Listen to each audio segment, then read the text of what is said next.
Okay, now, from your experience as human resource management consultant, can you tell us how grave is the gap, between what we consider to be national goals, national developmental goals, and the capacities of Nigerians to be able to meet up?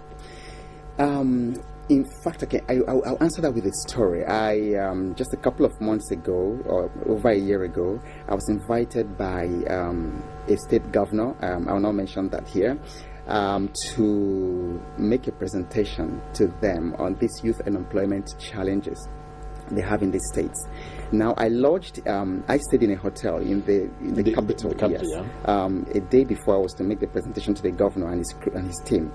And I said, okay, let me log what happens on the state television. So I start from 5 p.m. of that evening to 8 p.m. I sat by the TV, by the state television, and I logged every activity, everything I saw on television. Now, because that state, the governor has three major ideas, three major things he wants to accomplish, three in his vision. The first, he said, is to have peace and security in the state. The second, he said, was human capital development, and the third, infrastructure. So now I logged everything that happened from 5:00 to 5:15 to all that and all that. What was I looking for? I was looking for an index that we call education versus entertainment ratio.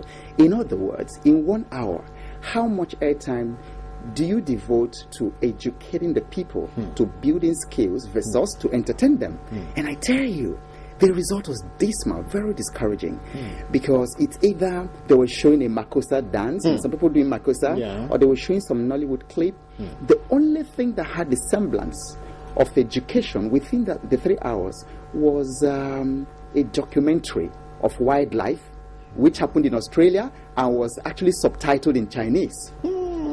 So when I went the next day to make to the governors of the presentation, I said, look, there's no way in the world you're going to accomplish this, your mission. You said you want to develop human capital, but then this is the prime time and then the instrument of your state to educate the people, and all you're showing them is Makossa and entertainment. So where is that human capital development going to happen? And I also find that, I've had meetings, I've chaired meetings with human resource managers of different organizations. And one by one, each of them complains that they can't find talent in Nigeria.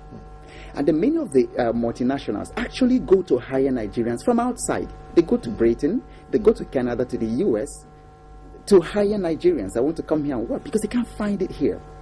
And so it's a serious crisis, because the way our educational system is set up is not such that the curriculum has any relevance to the marketplace. So we graduate them and they come and sit home because they're not relevant. You interview a friend of mine last August, advertised a job. She said 70,000 people applied. She couldn't find somebody. 70,000. That tells you the kind of crisis that we're